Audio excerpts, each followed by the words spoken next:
Salam sejahtera untuk kita semua. Yang terhormat Bapak Ibu dosen penguji, perkenalkan saya Olivia Anna Maria Alamintik, sarjana agama, guru pendidikan agama Katolik di SMA Katolik Santo Ignatius Malalayang Manado, sekaligus mahasiswa PPG Pendidikan Agama Katolik dalam jabatan tahun 2025 di LPTK Santo Yakobus Merauke dengan NIM 25869051552. Pada hari ini saya akan melaksanakan uji kinerja praktik pembelajaran secara tatap muka di kelas 11 fase F2 SMA Katolik Santo Ignatius Malalayang Manado dengan materi ajaran sosial gereja menggunakan metode pembelajaran kombinasi antara problem based learning PBL dan discovery based learning DBL. Selamat menyaksikan. Terima kasih.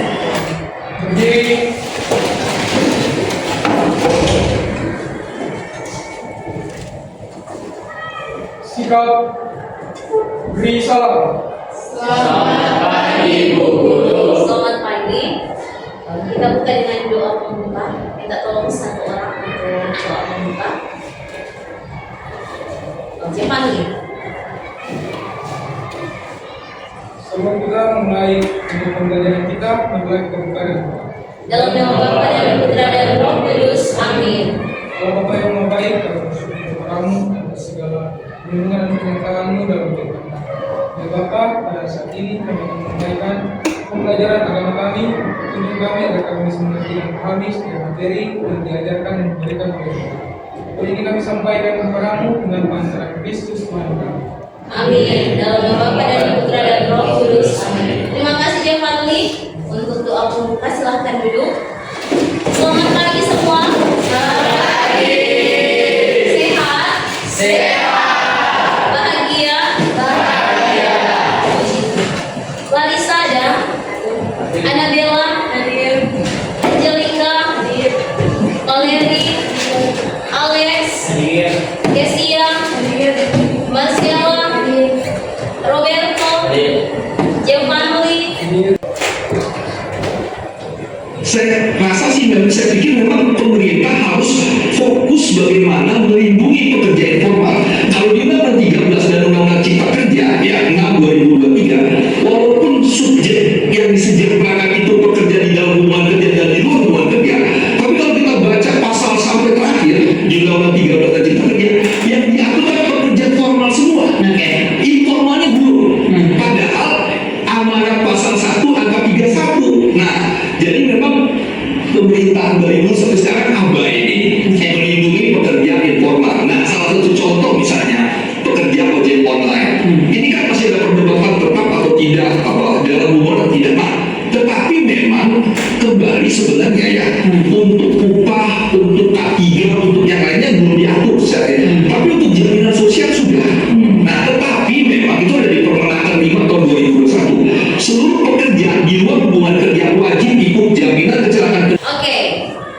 Dari video yang kalian sudah nonton bersama, bolehkah ada satu peserta didik yang bisa mengungkapkan apa yang dia dapati dari video tadi? Ada yang bisa? Oke, silakan Bella. Jadi seperti yang di video bahwa saya menyampaikan tentang pengamatan tentang penilaian pemerintah itu terlihat abai terhadap pekerja informal dan juga pekerja yang formal. Oke, kita tepuk tangan. Dari video yang menunjukkan soal kasus ketidakadilan yang terjadi pada pekerja informal, ini menjadi perhatian khusus bagi gereja, ya. Jadi gereja turut andil dalam hal ketidakadilan yang terjadi pada kaum informal yang ada di video tadi. Gereja tidak membiarkan dan tinggal diam ketika melihat maraknya kasus-kasus ketidakadilan yang merendahkan martabat manusia. Namanya ketidakadilan berarti merendahkan martabat manusia. Oke, hari ini kita akan bersama-sama belajar tentang satu materi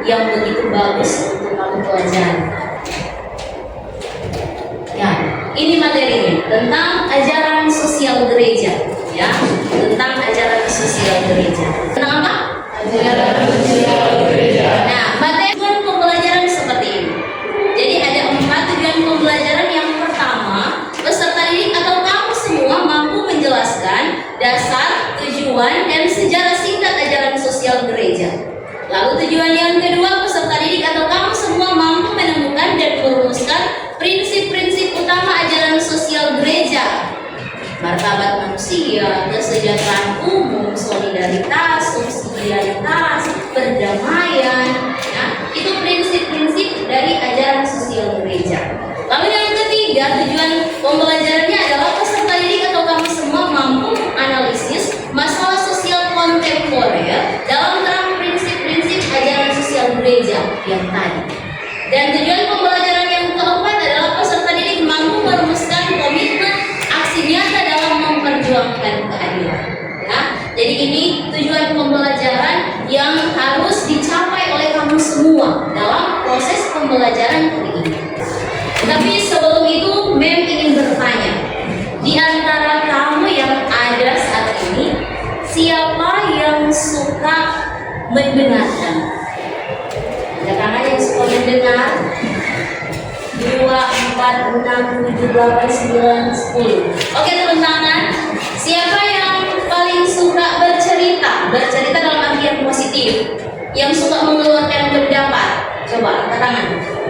2, 4, 5. Oke, terima kasih, turun tangan. Siapa yang suka aktif atau dalam artian yang suka bergerak? Kalau mau belajar, mau baca, dia mesti berjalan. Ya, untuk mencairkan suasana supaya tidak terlalu tegang, memangnya ekspresi-ekspresi tegang berkaitan dengan dari ajaran sosial gereja. Nah, tema ice breaking kita pada hari ini yaitu tangan solidaritas. Jadi dapat tunjuk seperti ini. Jadi kita bagi jadi 4 kelompok, membuat lingkaran. Oke, kita mulai. Turun. Turun. Terus, turun, naik, putar ke kanan. Ya, kita berikan tepuk tangan untuk Oke, tadi turun materi. Kira-kira apa coba aja Pak Nuri? Materi apa? Apa yang boleh kita lakukan? Harus bekerja sama. Kerjasama, solidaritas. Solidaritas dalam kelompok untuk mewujudkan satu tujuan bersama. Oke, terima kasih.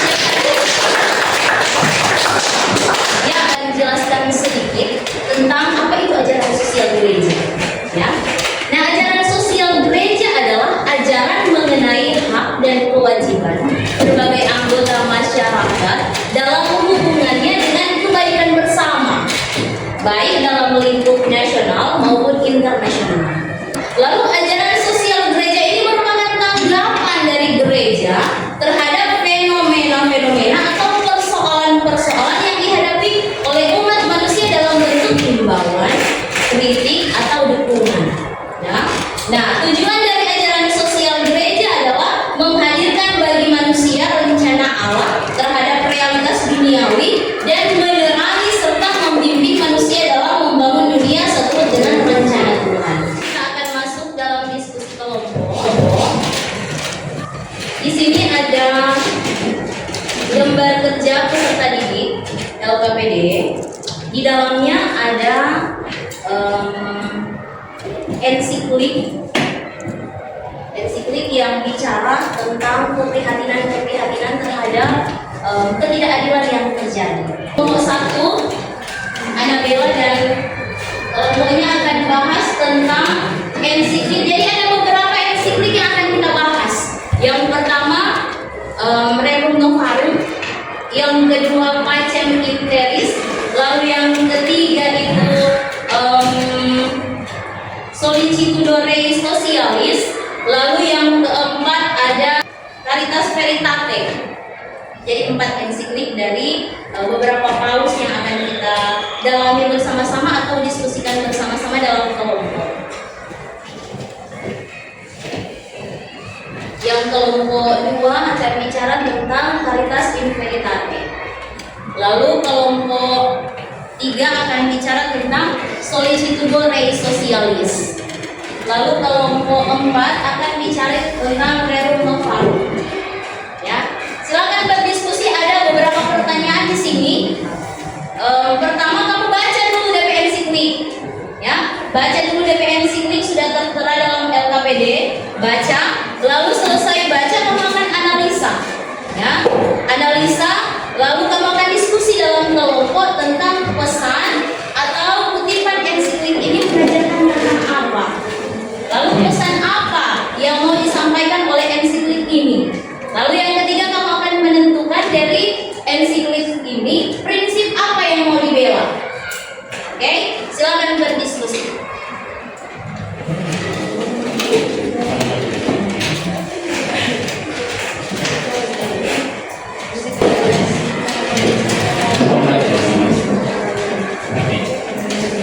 Ada yang kurang paham dengan tugasnya? Ada yang kesulitan? Ada yang merasa sulit mungkin? Tidak? Tidak? Kelompok 1 masih aman? Kelompok 2 masih aman? Kelompok 3 boleh? Kelompok 4 boleh? Kelompok 4 boleh?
kami menganalisis bahwa kutipan ini mengajarkan bahwa setiap pribadi manusia yang bekerja untuk mendapatkan keuntungan adalah hal yang terhormat, bukan hal yang memalukan bagi seseorang.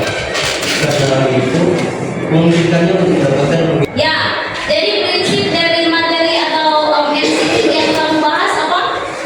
Martabat manusia. Bicara tentang martabat manusia. Kelompok-kelompok yang lain setuju dengan prinsip dari Rerum Novarum ini adalah martabat manusia? Setuju. Oke, setuju. Berarti prinsip dari Rerum Novarum menurut kelompok adalah martabat manusia. Kita beri tepuk tangan. Kelompok kami yaitu tentang Ensiklik Paulus Yohanes ke-13, yaitu Pacem Fidelis atau damai di bumi. Damai di Damai di bumi.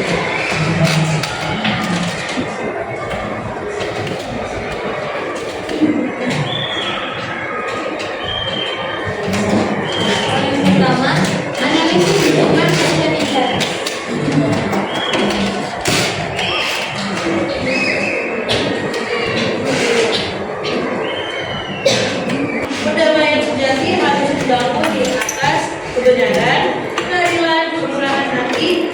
kebebasan serta menekankan pentingnya pengakuan hak asasi manusia, hubungan yang harmonis antar manusia dan negara, dan kerjasama internasional untuk kebaikan bersama. Soal yang kedua, mengapa pesan ini penting bagi orang Katolik?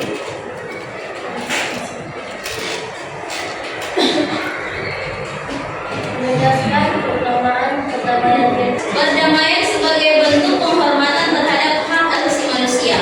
Apakah menurut kelompok yang lain sesuai dengan dorong ensiklik yang dibahas? Sesuai? Terima kasih. Selamat pagi. Selamat pagi. Perkenalkan, kami dari kelompok 3 akan menyampaikan analisa kami terhadap Solicitudor Dei Socialis dalam kolom keprihatinan sosial. Nah, dalam SCT Paus kedua, Paus menekankan persaingan antara barat dan timur semakin memblokir kerjasama dan solidaritas kepada orang miskin.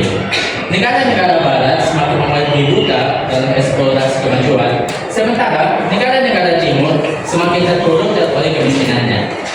Nah, dari sini ada 3 tugas diberikan. Yang pertama, analisis kutipan Solicitudor Dei Socialis. Kedua, hubungan dengan iman. Dan ketiga, perumusan awal. Yang tugas ke-1 akan dibacakan oleh Alexander. Alexander tugas bawah. Tugas pertama, analisis kutipan Solicitudor Dei Socialis. Kutipan mengajarkan bahwa pentingnya solidaritas dan pembangunan. Solicitudor Dei Socialis menemukan satu prinsip dasar atau pokok berkaitan dengan ensiklik mereka, yaitu Solidaritas. prinsip solidaritas. Apakah kelompok yang lain setuju dengan prinsip sesuaikan dengan ensiklik yang mereka bahas? Sesuai. Oke, kita berikan tepuk tangan.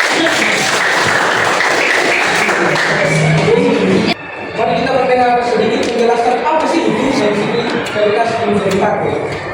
Veritas Veritate atau kasih dalam kebenaran ditulis oleh Paus Benedictus XVI dan terbit pada tanggal 29 Juni tahun 2009. Ensiklik ini berbicara tentang perkembangan integral manusia dalam kasih dan kebenaran. Ajaran sosial adalah milik gereja karena gereja adalah subjek yang merumuskannya, menjelaskannya dan menegakkannya. Nah, berdasarkan penjelasan yang telah terdengar, kami akan menyampaikan pendapat kami tentang soal-soal yang terdapat pada ensiklik Veritas Veritate. Oke, kelompok Caritas in Veritate menemukan satu prinsip pokok, yaitu kasih dan kebenaran. Apakah menurut kelompok yang lain sudah sesuai dengan ensiklik yang mereka bahas? Sudah sesuai? Oke, kita berikan tepuk tangan. Untuk 4 kelompok yang luar biasa ini, tepuk salut. Jempol. Salut. Tadi kita sudah bahas ada 4 ensiklik. Kita sudah saling membagikan, sudah diskusikan, sudah sharing, bahkan sudah presentasi berkaitan dengan 4 ensiklik yang memuat tentang ajaran sosial gereja berkaitan dengan ketidakadilan yang terjadi. 1. Rerum Novarum. 2. Pacem Terris. 3. Solicitudor Dei Socialis. 4. Caritas in Veritate. Keprihatinan terhadap ketidakadilan yang terjadi saat ini. Bukan cuma 4. Ada begitu banyak ensiklik yang dikeluarkan oleh Paus berbicara tentang ketidakadilan yang terjadi di dunia saat ini. Mem akan menyuguhkan satu skenario kasus, ya, satu kasus yang akan kamu masih dalam kelompok untuk bahas bersama-sama. Jadi ini ada beberapa pertanyaan dari kasus yang disuguhkan dalam LKPD ini, ya. Ini kelompok apa kamu? Solicitudor Dei Socialis. Lalu kelompok Caritas in Veritate. Lalu kelompok Pacem Terris dan kelompok Rerum Novarum. Jadi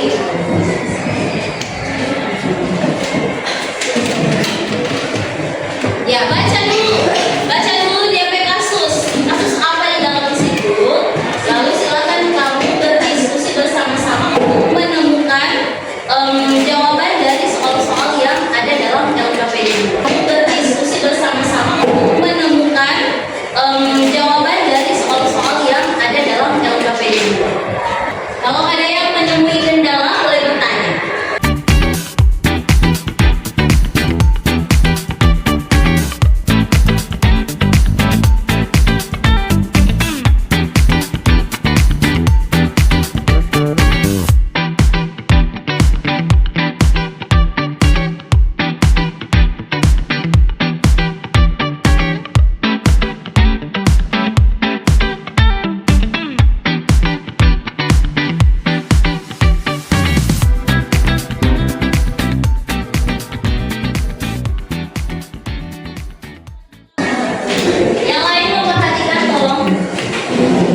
Nah, setelah kita mendengar apa itu MCQ dari tas integritate, sekarang kita mendengar skenario kasus yang telah kami dapatkan, yaitu kesenjangan pendidikan di pinggiran kota. Nah, kenapa kami memilih skenario kasus kesenjangan pendidikan di pinggiran kota? Karena sekarang banyak di pinggiran kota itu terdapat anak-anak seusia sekolah yang telah putus pendidikannya untuk membantu orang tua mencari. Satu perusahaan yaitu program bimbingan belajar dan mentoring solidaritas siswa atau SMA atau SMK, terutama kelas 11 dan 12, dan para guru secara sukarela mengadakan program bimbingan belajar atau bimbel di monitoring belajar bagi mereka yang terpinggirkan, gitu. Oke, tepuk tangan untuk kelompok ini. Tepuk tangan. Ada prinsip ASK atau ajaran sosial gereja. Kedua, mata manusia, identifikasi nyata. Pertama, komunitas sekolah menggalang dana, misalnya mengadakan bersama. Jika dikondisikan dalam situasi sekarang, tentunya bersama akan menjadi salah satu kondisi yang sangat memuaskan karena pastinya terdapat pasar-pasar yang Tepuk tangan untuk kelompok ini. Tepuk tangan. Jempol. Salut. Oke, kita mau dalam evaluasi secara keseluruhan tentang pembelajaran. Jadi, apakah orang proses pembelajaran dari awal sampai saat ini materinya bisa kamu pahami? bisa Bisa. Materi apa dalam hari ini? Gereja. Orang bicara ada 4 MCQ. MCQ apa saja? Caritas in veritate, Pacem in brevis, Solicitudo Dei Socialis, dan Rerum Novarum. Ya. Lalu dari kasus yang sudah kamu analisis bersama-sama, kira-kira ada hal positif apa yang bisa kamu dapatkan dari kasus tadi? Ada yang apa sih yang kita dapatkan itu bagaimana kita kedepannya itu bisa menciptakan keadilan terhadap sesama orang kita. Jadi Terima kasih Bel. Dari kelompok ini, Jepang mungkin boleh? Oh boleh, silakan Pak Ini. baik dari kasus yang tadi yang kami dapatkan adalah yaitu rasa bersyukur karena orang ini boleh bersekolah. Tadi yang lain saya dapatkan dari kasus ini ya, yaitu dari pentingnya menjaga keadilan dan kesenjangan sosial serta perlu berasa syukur ada sampai yang tidak mendidik sampai sekarang. Oke, terima kasih. Kelompok 4, silakan. Jadi hal positif yang kami dapat yaitu dapat menyadarkan kita bahwa di luar sana masih banyak sekali anak-anak yang membutuhkan pendidikan dan kehidupan yang layak. Terima kasih. Jadi siapa itu gereja? Orang sempurna. Maka orang harus saling membantu orang yang membutuhkan atau orang yang tertimpa ketidakadilan dalam masyarakat. Empati. Sama dengan yang aksi nyata kelompok-kelompok sudah rencanakan. Mudah-mudahan itu bisa dilaksanakan dengan baik supaya orang sebagai gereja mampu mewujudkan nilai-nilai Kristiani yang ada. Ya, oke sampai di sini ada pertanyaan? Ada pernyataan? Tidak ada. So paham sampai di sini. Oke, kalau sudah paham kita selesai sampai di sini materi kita hari ini. Kita akan bertemu minggu depan. Dan kali ini kita akan doa penutup yang akan dibawakan oleh Naisli.